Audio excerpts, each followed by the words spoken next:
Hey guys, what's up? I'm Destiny. I'm coming at you today with the first Tuesday mail because of reasons. I'm not even sure. I've been doing all sorts of shit over the past few days. Something happened on Sunday. I guarantee you that there's a really good reason why this mail didn't come yesterday, but that reason is so secretive that not even you guys can know about it. So, with that said, we're going to jump right into the questions. This is Monday mail number 23. The first question comes from the real ovi. The real alovi? I don't know this guy's name. How's this guy already asked a fucking question for this shit? What's your favorite experience from college? Listen, man, my favorite experience in college was right before I got into college, probably making the recordings that I made with my one friend that are up on Tindeck. The saxophone recordings that I made. I think I don't know. I guess I didn't really fuck, man. College kind of sucked for me. Because by the time I got into college, I was working and with my girlfriend slash soon to be wife. So like I was married and shit, and then in college and working, and I just had no time for anything. I just didn't have any time for anything. I didn't have time to play games. I didn't have time to really enjoy music or really even play enough to perform at the level I should have been for a college player. I was working a ton. My relationship deteriorated with my wife. College wasn't really a great time for me. I got fucked. I worked way too much. And the massive work schedule combined with the fact that it was a night shift, combined with the fact that I tried to maintain a relationship with my wife at the same time. Um, like, yeah, I don't know. I'm trying to think of like my favorite experience from college. Um, I don't know, dude. Damn. I guess it kind of sucks. I never really stopped and thought about it. I had the first music theory teacher I had was a really cool dude, so I guess I liked talking to him sometimes. But yeah, I don't know, man. College was pretty brutal. I mean, there's not really much else to say. Yeah, damn. I guess that's it. Fuck. I guess it kind of sucks. I guess my favorite experience in college was ending it. Um, Not even, I guess, because even that sucked. So yeah, I don't know. I really didn't have very many good experiences in college. That was just kind of a rough. That whole patch of my life from college to I guess until I started streaming was pretty rough. The second question comes from. Damn, I really don't have a favorite experience. I feel like I cucked this dude out of his question, but he's already asked a question, so I don't even really feel that bad. Yeah, I don't know, dude. That's all I got. The second question comes from NdieWarp. Hey, Destiny. I don't know how much time you like to spend on these questions, but I wonder if you could in depth explain why Final Fantasy VII is your best game of all time. What aspects is it that stand out for you that makes it your legendary? That makes it that legendary. Oh, what is your favorite character, and if you had one favorite moment? Also, what about the follow-up games and the AC movie? What about the follow up games in the AC movie is it that disappointed you in contrast to the original game? You have also mentioned that you don't have high hopes for the remake. Why and what aspects about it do you think is going to make it bad relative to the original at least? Everything I say about Final Fantasy VII is going to be painted in hardcore nostalgia glasses, okay? It's probably the first major game that I ever played on the first major system that I ever owned. I guess I had like a Nintendo and a Sega before that growing up, but like the PlayStation was like the shit, man. We moved on to CDs, which was like a big deal, right? Um, I feel like something goes on when you play an old game where the graphics aren't perfect and the people aren't talking at you. I think that what happens is there's this phenomenon where you're willing to meet them halfway, right? If you show me a character who looks disappointing in a number of ways, because their skin is too soft, or they're not muscly enough, or their hair sucks, or their eyes look dumb, or they have earrings, or whatever, right? There's all these things that if I look at a character today, or anybody, you can pick out these things you don't like about them, right? Like, well, I don't like that thing, and I don't like that thing. And we're more easy as humans, we're more quick to point out things we don't like than to point out things we do like, right? It's just human nature, right? We point out something we don't like, and that makes us not like something, right? How many times do you hear somebody say, like, oh, that's got one thing, I hate it, right? It's just a thing that happens. Whereas with older games, if you show somebody like an animated character, a blocky fuck with blocky arms and a block head and like spiky blocky hair and like everything is just kind of blocky, well, it's harder to pick out things you hate, and I think we're more willing to meet the content creator halfway there in kind of imagining the world that these people live in, right? So even though Final Fantasy VII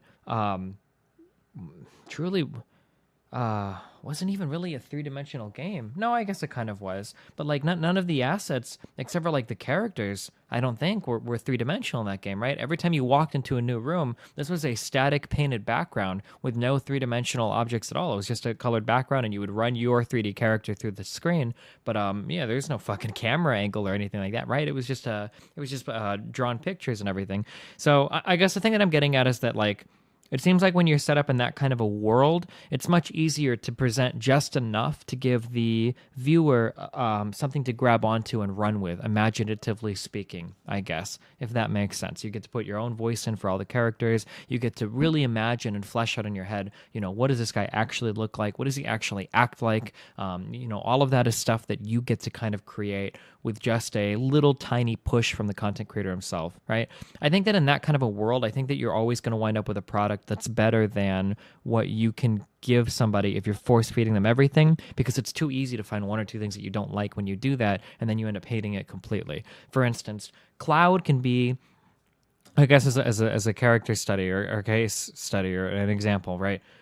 Cloud in Final Fantasy VII was kind of cocky and arrogant, but insofar as like what his voice sounded like and what he totally looked like, like there is a lot of wiggle room there because of how shitty the animation was. Even in the CGI sequences, it was there's a decent chunk of imaginative space there. Whereas if you're an American and then you watch something like Advent Children, wow.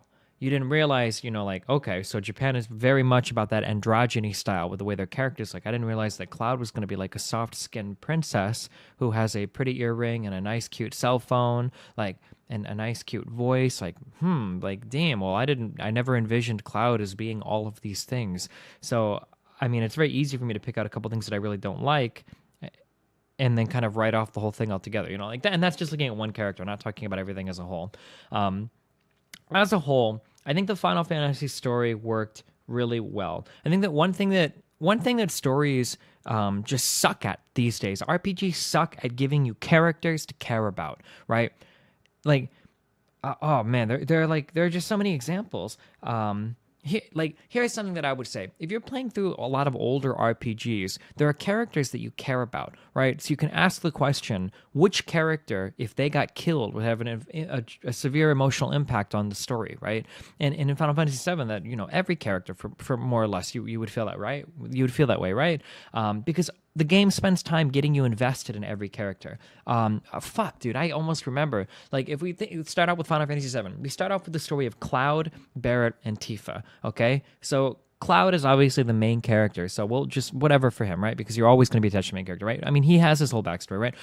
Tifa, okay? So Tifa grew up as a childhood friend of Cloud, right? And that's and her relationship with Cloud is kind of your way of becoming invested in her. Not only that, but she's also friends with Barret, and Barret has his own daughter, and you spend an entire time with Barret exploring his backstory with his wife, Eleanor, I think, and also his friend Dine, and then his daughter Marilyn that Tifa also takes care of. There's this whole world built around these characters, and you spend time in the game exploring all of their backstories and getting invested in them, right? Oh, fuck. I can't remember them in order. Who's the next main party character that you get after Barret? Fuck, I don't remember the order. Oh, I should just bring them up. Final Fantasy VII characters. Fuck, I should do this shit in advance, man. The planning is so bad, guys. Characters of Final Fantasy VII. I'll just go in order of the Wikipedia article. Cloud, Tifa, Aeris. You obviously, right, you get involved in Aeris's backstory. You've got her mom that you meet, who's her adoptee mother, right? Her foster mother, I guess.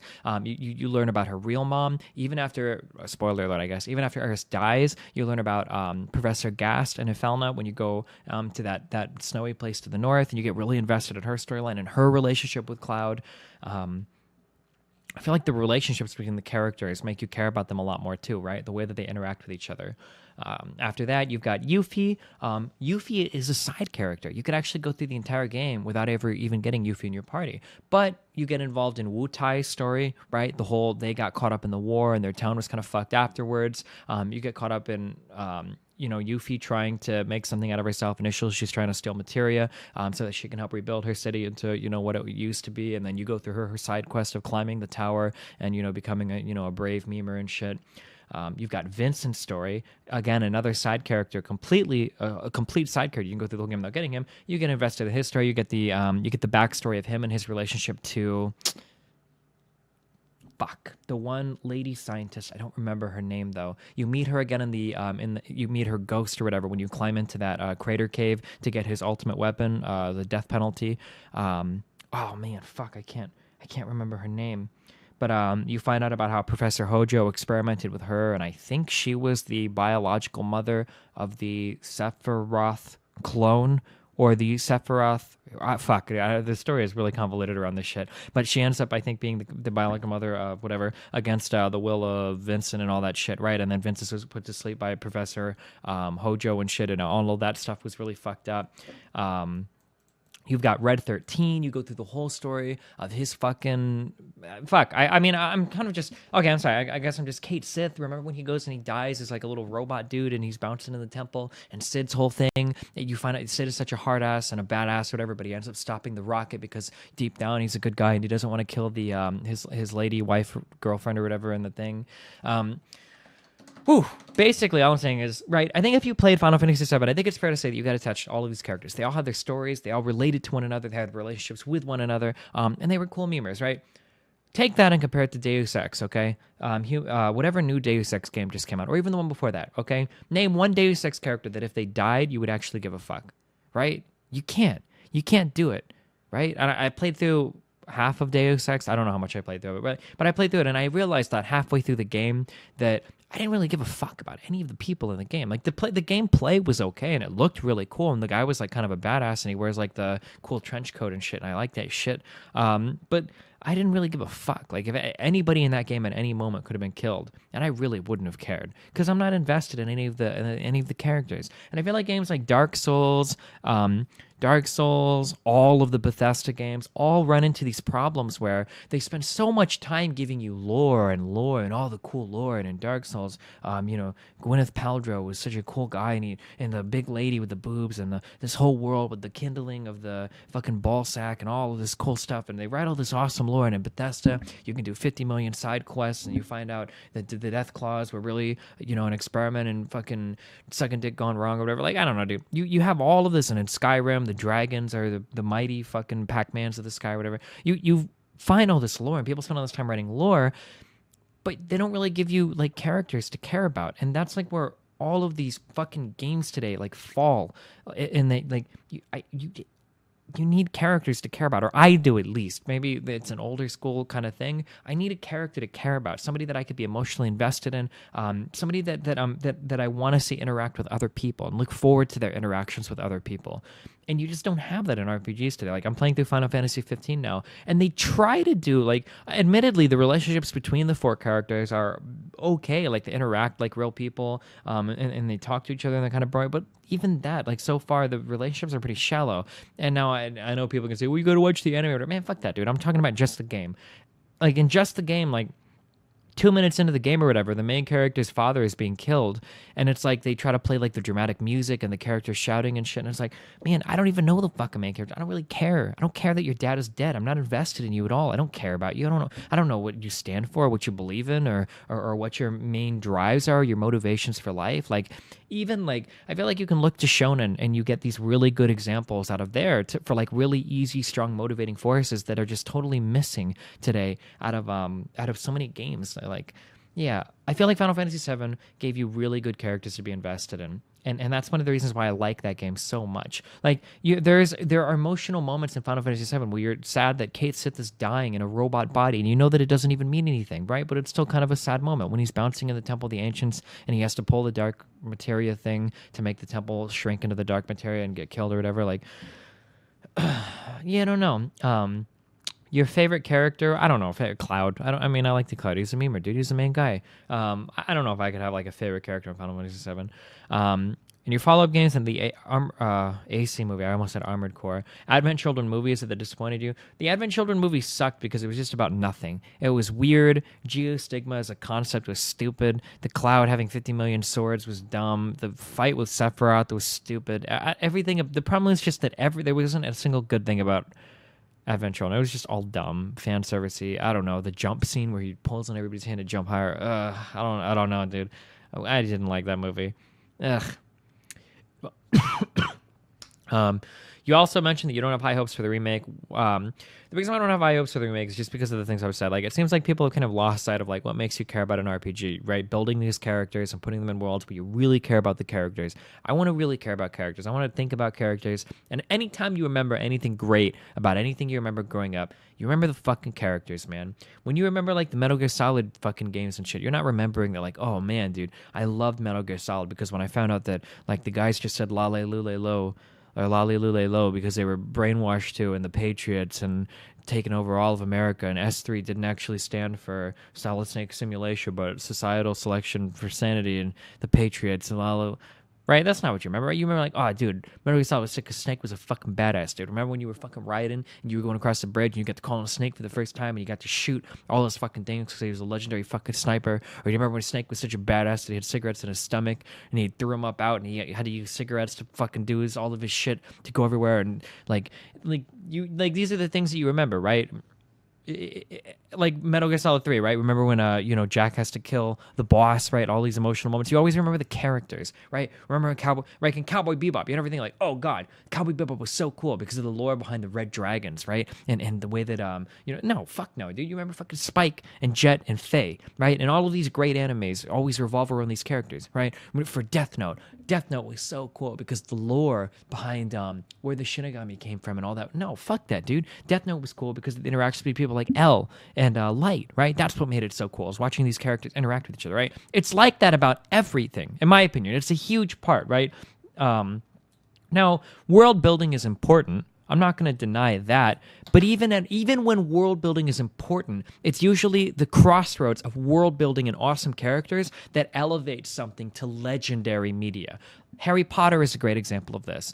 Even though I hated him, Harry Potter gave you good characters. You had Harry, Hermione, and Ron. 3 characters you identified with, you watched them struggle, you wanted them to succeed, and they were put in an awesome world. Love them or hate them, J.K. Rowling puts together an amazing fucking world. And the world that she made for Harry Potter was sick as fuck. Even if you didn't like it, even if you didn't like the characters, you have to admit that, right?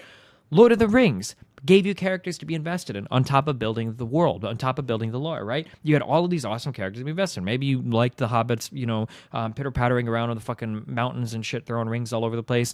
Maybe you followed Aragorn, you liked him. Maybe you liked the elf dude and the dwarf dude. Like, you had characters to follow. You were invested in. You cared about what happened to them. You wanted them to succeed, right? When they were in, like, and all of these moments, all of these epic moments hinge on you caring about the characters, right? When you find out that somebody important died in Lord of the Rings, when that one son gets shot and he finds out his dad died and all that crazy shit goes on, those moments only work because you're invested in those characters, right? But when you try to play out those same moments, like in Final Fantasy 15 when you're going to call and your dad dies, those moments don't work. But the reason why they don't work is because you're not attached to the character. You don't give a fuck about any of them, right? You don't care what happens to them. You're not invested really in their success, right? So if you find out that they end up dying or whatever, it's, whatever. You don't care if they win or lose, right? Even, I guess like the thing that disappoints me is that people always seem so obsessed with lore these days, and it feels so inhuman and unemotional. Like, people talk about like, oh, Dark Souls story is so good as an RPG because the lore is so amazing. Like, yeah, dude, like the lore is cool. I totally admit that, but I don't really care if anything happens in it. Like, if Onion Bro gets killed, or if the big boob lady gets killed, or if you rekindle the fire or not. Like, I mean, it's whatever, dude. Like, I mean, it's cool and it's interesting and whatnot, but I need like the emotional attachment there. Like, give me somebody to care about if they win or lose, right? For somebody asked me for favorite moments in the game. It ties into this, right? For favorite moments in Final Fantasy VII, in the last battle where you have Cloud against Sephiroth, right? And you have the limit meter slowly filling the entire time. That's an awesome moment, and it works because you have all of the anger of everything that Cloud has against this guy that has killed Eris, that has destroyed his hometown, that has wreaked havoc around the world. All of this shit that's happened is building up to a limit break to unleash the Omni Slash, which if you haven't done the battle arena, it's the first time you've ever seen it, right? All of this stuff only works because you are so invested in these last two characters at the end, right? Final Fantasy VII has spent the entire game building up the evilness of Sephiroth and giving you Cloud to stand as the protagonist against him. And you've been invested in his entire journey through the loss and gain of friends, through the loss and gain of villages and allies, and the destruction of the world, and all of the everything that you've put into building your team and getting in all of the places. And when you originally land in the High Wind, it's only you and Tifa, and maybe nobody even wants to help, but then they all come back because they want to, right? All of this shit has gone into this final confrontation, and you have Sephiroth and Cloud, and it's like I switched perspective there, right? Sephiroth and Cloud, and all of that is going into building up into this final moment, right? Which is kind of just a quick time event because you're already done the real final battle, right?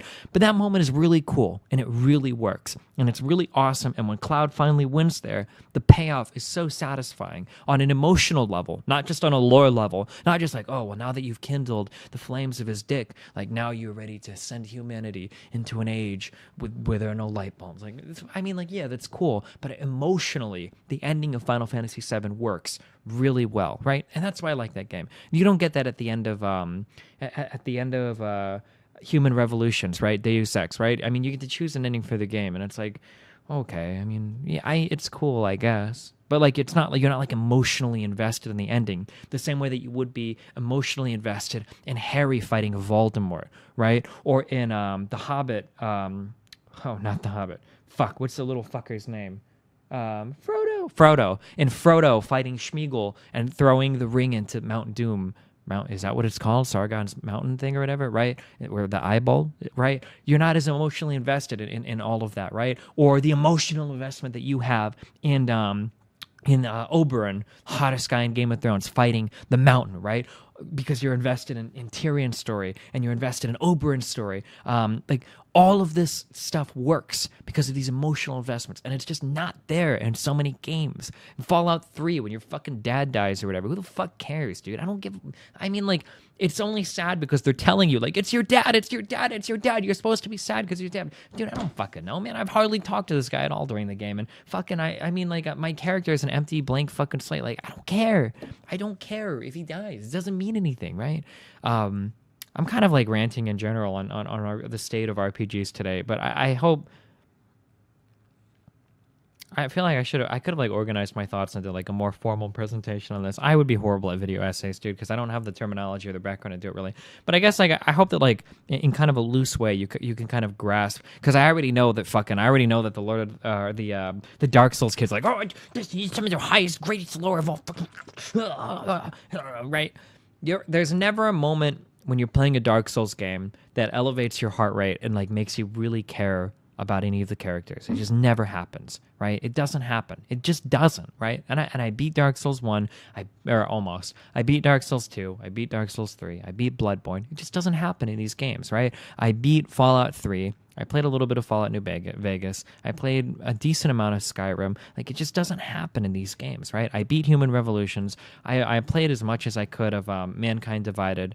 I mean, I'm sure there are other RPGs that you see me play, but like, fuck, man. I want characters that I really care about. I'm hoping that after I finish Final Fantasy XV, I'm going to play The Last of Us, and it's been hyped so much. I'm really hoping that The Last of Us is a return to that, giving me like characters that I actually care about, because that's what all these fucking things are about, man. It's about characters. We're humans. We're people, and we want to relate to somebody on an emotional level to empathize with them and invest in them, right? Life is not a collection of the Samarillions where we just want to read about lore and appreciate lore everywhere. Like, we want characters to be invested in, right? Even the fucking epics, right? The Odyssey followed around Odysseus as a story, right? Because he had him as a thing. I hated those books. Or Beowulf, right? Followed around Beowulf. But those might have sucked there. I don't remember that shit. Fuck that. I hated those books anyway. I shouldn't bring that up as an example. Anyway. Question 3 comes from ianyapxw. You mentioned a while ago that you don't listen to poppy music. Don't you eventually run into a poppy song where you go, hey, I like that tune? Do you hate all kinds of music that's played in mainstream radio, or are you just indifferent towards it? How do you go about discovering music if you still do so? Also, any chance we can have a what CD stream, or better still, VOD? I don't know what you mean by what CD stream. When I say I hate poppy music, what I'm really talking about is I hate certain types of chord progressions. There are like poppy types of chord progressions that you have. Fuck, I should know these.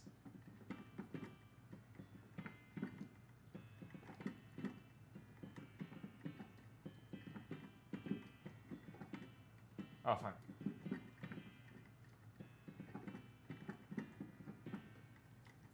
Sorry.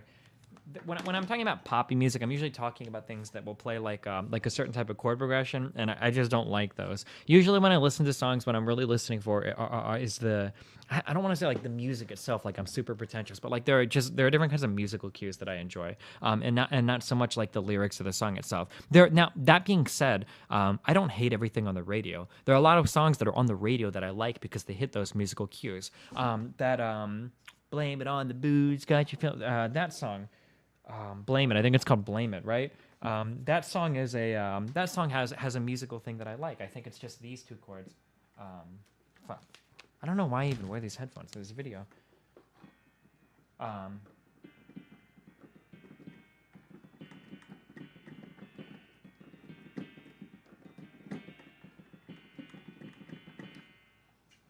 pretty sure that song is literally just bouncing back and forth between two major chords. I think it's those two. Yeah, I mean, you can go and listen to it and try to line it up later or whatever. But like, yeah, I mean, just because it's on the radio doesn't mean I hate it. It really has nothing to do with whether or not it's popular or not. And there are even songs that fall into very poppy genres that I like. Anyway, like that. There's a Jonas Brothers song called Do Do Do Do Do Do. Much better. Yeah, that Much Better song. I like that because it's fucking because it's 1/4 the major 7 chords going back and forth, right? I love that shit.